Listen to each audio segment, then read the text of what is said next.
तो 1455 आपको समझ में आ गया। तो number of member again 1, dia of the bar 10। Spacing देख लेना, स्पेसिंग इसका कभी भी आपको क्या करना है, स्पेसिंग इसका डबल हो जाता है। जो भी मेन रीइंफोर्समेंट का स्पेसिंग है उसका आपको डबल करना है। मतलब ये कौन से डायरेक्शन पे लग रहा है, शॉर्टर स्पैन के अलॉन्ग ही लग रहा है ना। शॉर्टर स्पैन में मतलब स्पेसिंग आपको 150 दिया था, इसका डबल करना है कभी भी क्रैंक डिस्ट्रीब्यूटर। तो 150 का डबल 300 होता है, तो मैंने यहाँ पे 300 किया है, राइट। अब number of bar, number of बार के लिए क्या करेंगे, लेंथ आपको कितना लेना है, 7000, राइट। हाँ। हम्म। अब बताओ लेंथ कितना लोगे आप, 7000 लेना है? नहीं, क्यों? क्योंकि ये आपका टू वे स्लैब है, तो टू वे स्लैब में आपको जो टॉप एक्स्ट्रा होता है L/2 के डिस्टेंस पे लगाते हैं। याद रखना, मैंने टू वे स्लैब में ऑलरेडी एक्सप्लेन किया है।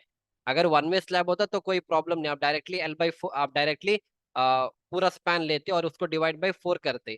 पर टू वे स्लैब में क्योंकि ऑलरेडी आपका क्रैंक डिस्ट्रीब्यूटर इस एरिया में लग चुका है, क्रैंक डिस्ट्रीब्यूटर इस एरिया में लग चुका है, तो that will act as your top extra bar.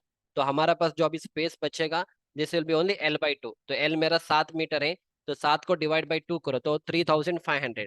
तो 3500 को हम क्या करेंगे, डिवाइड बाई स्पेसिंग से करेंगे, तब जाके मेरा आंसर मिलेगा, राइट। समझ में आ रहा है ना? तो यहाँ पे देखो 3500 डिवाइड बाई 300 कर दो, आपका आंसर मिल जाएगा, राइट। करेंगे इसको। तो 3500 डिवाइड बाई स्पेसिंग 300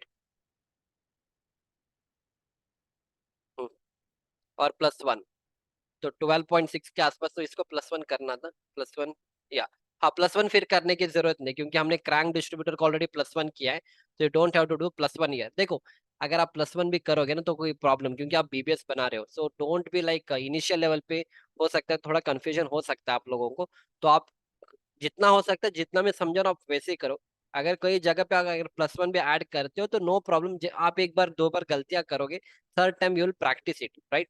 बिकॉज अगर आप फर्स्ट टाइम इसको सीख रहे हो, there is every chance you may make mistake here and there, क्योंकि जब तक आप इसको प्रैक्टिकली साइड पे देखोगे ना, you don't get to do all those things. And कभी भी याद रखना, एक दो बार इधर उधर हो जाएगा तब भी कोई फर्क नहीं पड़ेगा, क्योंकि अल्टीमेटली एवरीथिंग इज एस्टिमेट। हम एस्टिमेट बना रहे हैं, हमारा एक्चुअल क्वांटिटी इससे थोड़ा तो बढ़ ही जाता है, ठीक है। तो that is you don't have to worry. तो यहाँ पे मैंने +1 नहीं करेंगे क्योंकि ये आपका सेंटर वाला पोर्शन है। ऑलरेडी हमने क्रैंक डिस्ट्रीब्यूटर में +1 किया है, फिर यहाँ पे +1 नहीं करेंगे। तो आप डायरेक्टली इसको क्या करेंगे, हाँ, 3500 डिवाइड बाई 300 कर दो और इसको मल्टीप्लाई बाई 2 करेंगे, क्योंकि दोनों तरफ का हम निकाल रहे हैं ना, इस साइड का भी निकाल रहे हैं हम, इस साइड का भी निकालेंगे, ठीक है। चलो, तो 24 नंबर ऑफ बार लगेगा आपका, 12 इस तरफ और 12 इस तरफ लगेंगे। टोटल कटिंग लेंथ आपका 1.455 इंटू 24 इंटू 1 करो, तो ये हो जाएगा 34.92। ये आपका 10 mm का सरिया है, तो 34.92 इंटू 0.617, तो ये हो जाएगा 21.54 kg, ठीक है। तो मैंने यहाँ का टॉप एक्स्ट्रा बार निकाल लिया, अभी जो बचेगा वो यहाँ का बचेगा, लॉन्गर स्पैन का, इस तरह से, ठीक है। इसका भी सेम वही प्रोसीजर से आपको निकालना पड़ेगा। आप ना एक दो बार टूवेल्स ला प्रैक्टिस कर लो, यू विल मास्टर इट। कैसे निकालोगे, अगेन सेम थिंग, देखो कैसे निकालो। L/4 करो फर्स्ट, ये जो क्रैंक लेंथ है 7000 डिवाइड बाई 4, तो 1750। तो 1750 प्लस 230 माइनस 25 करेंगे तो आंसर मिल जाएगा, देखो 1750। तो ये आपका लेंथ बीम के इनर से बाहर की तरफ 1750, बीम का विड्थ 230 और माइनस एक कवर, तो हो जाएगा 1955 आपका कटिंग लेंथ होगा। नंबर ऑफ बार निकालना है, तो मैंने यहाँ पे लिखा है top extra bar along longer span both the side निकालेंगे। Again this is 10 diameter, one number of member is 1, diameter आपका 10 रहेगा और स्पेसिंग आपका बढ़ जाएगा, क्योंकि जहां पे भी आपका मेन रिइंफोर्समेंट है उसके ऊपर ही आपका ये आएगा, दैट इज वाई ये नंबर आपका स्पेसिंग आपका बढ़ जाएगा। अगर आपका ये देखो, ये जो आपका लॉन्गर स्पैन का बार इन्होंने कितने का दिया है, लॉन्गर स्पैन का बार इन्होंने दिया है 150, तो स्पेसिंग 150 का डबल करो तो 200 300 हो जाएगा, इसलिए मैंने यहाँ पे 300 लिखा है। और नंबर ऑफ बार के लिए आपको L/2 लेना है, तो L/2 मतलब कैसे करोगे, L/2 in the sense 5000 divide by 4 करेंगे तो 1250 आएगा, क्योंकि बार आप यहाँ पे लगा रहे हो ना। तो ये वाला लेंथ आपको लेना है, तो 5000 डिवाइड बाई 4 करो तो 1250, 1250 बाई 300 करो, 1250 डिवाइड बाई 300 करो तो 4.1 मिलेगा। 4 मान के चलो, तो 4 इंटू 4 इज, नहीं, एक मिनट,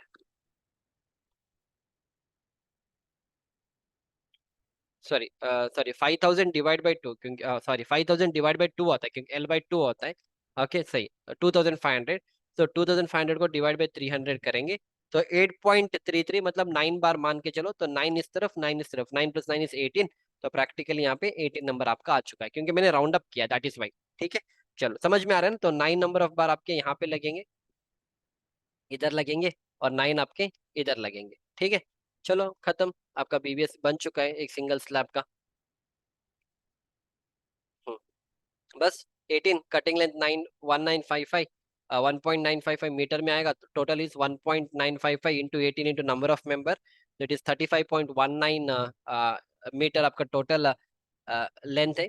और वेट आप कैसे निकालोगे, 35.19, 10 mm का सरिया है तो 0.617 से मल्टीप्लाई करो, 21.71 kg का स्टील लगेगा। ठीक है, अभी टोटल आपके 2S स्लैब का आपने BBS बना लिया, मतलब 2S स्लैब मतलब इस सिंगल पैनल का आपने BBS बना लिया। कितना केजी का स्टील लगेगा, बस ऐड करते जाओ। सारे आपने 8 और 10 mm का सरिया है, तो इसमें सारे 10 mm का ही सरिया है। अगर मैं सारे को ऐड करूँ ना, तो मेरे को मिलेगा 541.949 kg का स्टील लगेगा। तो मतलब 0.5 टन, मतलब आधा टन का स्टील लगेगा इस 2S स्लैब में। तो इस तरह से हमने इस पूरे 2S स्लैब का मैंने सरिया आपको निकाल के एक्सप्लेन किया है। इसी तरह से आपको नेक्स्ट इसका निकालना है, पर ये आपका 1 वे स्लैब है। नेक्स्ट इसका निकालना है, भी 1 वे स्लैब है, ये भी आपका 1 वे स्लैब है। फिर इसी तरह से अगर आपको पूरे बिल्डिंग का निकालना है, फिर ये भी 1 वे स्लैब है, 1 वे स्लैब है, आपको 2 वे स्लैब है। फिर आपका 2 वे स्लैब है, 1 वे ये तो कटआउट है, यहाँ पे स्लैब नहीं आएगा, फिर 1 वे 2 वे आएगा, 1 वे, फिर 1 वे, और यहाँ पे कटआउट हो जाएगा ना। तो इस तरह से पूरे बिल्डिंग का आपको BBS बनाना है। तो आप फर्स्ट एक बार मैन्युअली सीख लो, कोई प्रॉब्लम नहीं है। मैन्युअली सीखने के बाद आप अगर एक्सेल में करोगे, यू विल मास्टर। तो एक चीज याद रखना, इतना मतलब मतलब BBS तो बहुत सिंपल है, पर आपका टाइम लग जाता है इन BBS चार्ट्स को प्रिपेयर करने में, and that is how it is. इसमें कोई शॉर्टकट नहीं है, शॉर्टकट मतलब एक ही है, जैसे इसको दो दो बार बनाने से अच्छे स्पेसिंग तो 1 को 50 करो, तो आंसर रेडी हो जाएगा। Right, but initial level I don't suggest you to do all this things. Initially आप जब आप सीख रहे हो, आप थोड़ा मेहनत करो, इस तरह से करो। जब आपके पास 1-2 साल का एक्सपीरियंस बन जाता है, इन दैट केस आपको जैसे चाहे आप करो। आप इस तरह से अलग अलग निकालने की सब जरूरत नहीं है। ये तो आप जितना इसको कम कर सकते हो, अपने एफर्ट आप कम कर सकते हो, नो प्रॉब्लम इन दैट। पर अभी हम सीख रहे हैं, and that is why we have to do everything in a detailed way. ठीक है, चलो नेक्स्ट लेक्चर में हम क्या करेंगे, मैं इसका लूंगा, इसका कराएंगे, इसके बाद इसका भी कराएंगे। ठीक है, तो अब इसका करूंगा तो इसको मल्टीप्लाई बाय 2 करूंगा तो इसका भी आ जाएगा, क्योंकि ये भी 1 वे स्लैब है, ये भी 1 वे स्लैब है। ये भी 5 मीटर बाय 7 मीटर है, ये भी 5 मीटर बाय 7 मीटर है। तो इन दैट केस आप इसको स्मार्ट वर्क कर सकते हो। इसका निकालो, मल्टीप्लाई बाय 2 करो, इसका भी निकल जाएगा और इसका भी निकल जाएगा। पर इसका भी निकल जाए तो मल्टीप्लाई बाय 3 करो, इन तीनों का निकल जाएगा। पर प्रैक्टिकली जब साइड पे सरिया लगाएंगे ना, एक चीज एक और याद करो, प्रैक्टिकली जब साइड पे लगाएंगे सरिया, ये सर ये आपका ऐसा आएगा, ऐसा आके ऐसा जाएगा, लेट अस कंसीडर, फिर ऐसा आके ऐसा चला जाएगा। पर यहाँ पे ऐसा आके इधर स्टॉप होगा, क्योंकि आपका संकन पोर्शन, यहाँ देखो संक, संक मतलब क्या है, ये आपका बाथरूम का पोर्शन है। तो बाथरूम का पोर्शन होगा तो ये वाला सरिया यहाँ पे कंटिन्यू नहीं होगा। समझ में आ रहा है ना। तो प्रैक्टिकली भी दिखा दूंगा, देखो जितना हो सकता है I am trying to explain.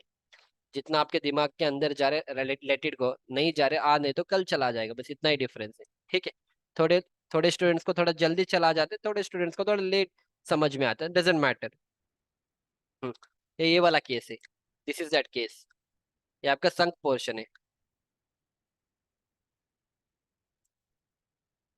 देखो संक पोर्शन में क्या होता है, ये आपका संक पोर्शन इस फ्लोर लेवल से थोड़ा कम होता है। अब ये कितना कम होता है, इस यहाँ से यहाँ पे कितना कम होगा वो आपके ड्राइंग में लिखा रहेगा। देखो संक बाय 300 mm, मतलब ये आपका इस फ्लोर लेवल से ये जो बॉटम वाला सेंटरिंग है 300 mm नीचे जाएगा। तो इसका अलग से BBS बनेगा, इसके साथ मर्ज मत करना, इसको अलग से बनाएंगे। इसका सिंपल ही होता है, कुछ नहीं, आपका 1 वे स्लैब है तो ऐसा क्रैंक आएगा, ऐसा क्रैंक चला जाएगा, फिर इधर कब आ रहेगा, इधर आके क्रैंक हो जाएगा, फिर बाकी ये वाला आपका डिस्ट्रीब्यूशन सही आ रहेगा। बस सिंपल है, बस आपको चारों तरफ का कवर निकाल के करना पड़ेगा। कवर मतलब यहाँ से कवर और यहाँ से कवर निकाल दो, इसका BBS बन जाएगा। ठीक है, क्रैंक संकन पोर्शन का BBS है। तो ये वाला जो बार है इधर तक आके एंड होगा। अगर ये वाला संक नहीं होता तो ये वाला कंटिन्यू हो जाता आपका। प्रैक्टिकली साइड पे हम ऐसे ही करेंगे, प्रैक्टिकली साइड पे ऐसा नहीं कि इधर का बार इधर कट करेंगे फिर अदर, नहीं नहीं नहीं, ऐसा कुछ नहीं करते, पूरा पूरा लेके जाएंगे। पर ये संक पोर्शन में क्या होता है, संक पोर्शन में यहाँ पे कट हो जाते हैं। तो प्रैक्टिकली फॉर एग्जाम्पल अगर मेरे को डिस्ट्रीब्यूशन स्टील लगाना है, तो डिस्ट्रीब्यूशन स्टील ऐसे लगाते, तो यहाँ पे आके स्टॉप होगा मेरा डिस्ट्रीब्यूशन स्टील। अगर ये संक नहीं होता तो बाहर बाहर तक चला जाएगा। समझ में आ रहा है ना? तो ये सारी चीज मैंने साइट इंजीनियर के कोर्स में एक्सप्लेन किया है, और यहाँ पे भी मैंने आपको बहुत सारी इमेजेस तो वैसे शोन यू। ओके देखो, हाँ इधर एक आपको आइडिया लगेगा। देखो ये सारे डिस्ट्रीब्यूशन स्टील है, ठीक है। देखो क्रैंक है आपका, ऐसे क्रैंक किया, ऐसे लेके गए, इधर क्रैंक किया, ऐसे लेके गए, यहाँ के क्रैंक ऐसे लेके जाएंगे, ये सारी चीज प्रैक्टिकली, ठीक है। तो ऐसा नहीं कि हर बार का कवर माइनस नहीं होता, पर हमारे कैलकुलेशन में हम कवर माइनस करते जाएंगे। कवर सिर्फ आपका एक्सटर्नल फेस में माइनस होता है, ऐसा कंटिन्यूस स्लैब में माइनस करने की जरूरत नहीं है। पर वी डोंट हैव ऑप्शन, हम उस लेवल पे एक्यूरेसी से नहीं कर सकते हमारा बीबीएस। तो हम एक एक पैनल का करेंगे, एक एक पैनल में हम आउटर टू आउटर लेंगे, इधर का एक कवर, इधर का एक कवर निकालते, ऐसे ऐसे करते जाएंगे। Where our answer will match to 95% what will happen on the side. 5% का चेंजेस आ जाता है सरिया का, को नो प्रॉब्लम, बहुत फर्क नहीं आता है, ठीक है। या ये वाला भी संक पोर्शन, तो यहाँ से भी आपको पता चलेगा। देखो इधर से क्रैंक बार आया, क्रैंक हुआ, यहाँ तक चला जाएगा, क्योंकि संक पोर्शन है, नीचे दिख रहा है ना आपको रिइंफोर्स, इधर तक ही जाएगा। अगर ये संक नहीं होता ना तो ये बार आगे भी चला जाता था साइड पे प्रैक्टिकली, पर यहाँ पे संक है तो आगे नहीं जाएगा, ठीक है। हाँ, अब प्रैक्टिकली संक होने के बाद कैसे दिखेगा, that is also shown. Practically संक होने के बाद आपका दिखेगा ऐसा, जब कॉन्क्रीटिंग होगा ना, ये आपका फ्लोर लेवल है, और ये आपका संकन पोर्शन जो आपका 300 mm इससे नीचे होगा। फिर इसके ऊपर, इसके अंदर से हम प्लम्बिंग के पाइप सब पास करके फिर इसके ऊपर हम सैंड फिलिंग करेंगे, तब इसका लेवल और इसका लेवल मैच हो जाएगा। जब हम टाइल्स लगाएंगे ना, टाइल्स फ्लोर लेवल और आपका बाथरूम लेवल का टाइल्स थोड़ा सा नीचे रहेगा, क्योंकि बाथरूम का टाइल्स कभी भी ऊपर नहीं होता है, एक लेवल पे नहीं होता है। अगर एक लेवल पे होगा तो बाथरूम का पानी पूरा फ्लोर के अंदर आ जाएगा, तो बाथरूम का टाइल्स कभी भी एक 50 mm से 100 50 mm के आसपास थोड़ा नीचे ही रहेगा, ताकि पानी फ्लोर लेवल पे ना आए। That is why this kind of sunken slab will be done. पर अगर आप वॉल माउंटेड कमोड सब लगा रहे हो तो आजकल संकन स्लैब बहुत कम ही लोग करते, क्योंकि आजकल सारे वॉल माउंटेड कमोड आ चुका है। तो वॉल माउंटेड में आपको प्लम्बिंग सब वॉल के थ्रू ही होता है, तो ये फ्लोरिंग लेवल पे आपका प्लम्बिंग होता है, इसलिए हमें संक पोर्शन करना पड़ रहा है, ठीक है। या I think most of the things I explain you. I think may be अभी एग्जॉस्टेड, तो नेक्स्ट लेक्चर में आपको वन वे स्लैब का समझा दूंगा, ठीक है। ओके, तब तक के लिए आप इसको प्रैक्टिस कर लो। And Excel sheet by default में कभी देता नहीं, खुद से बनाना पड़ेगा। जितना मेहनत मैंने की आप भी करो, तभी जाके you can excel in your life, okay. अगर मैं एक्सेल शीट दे दूंगा then you will never learn all this things. तो आप खुद करोगे, आपको डाउट्स आएंगे, आप मेरे को कॉल करो या मैसेज करो, I will be there to solve your doubts, okay fine. So will see you back in the next lecture. Thank you.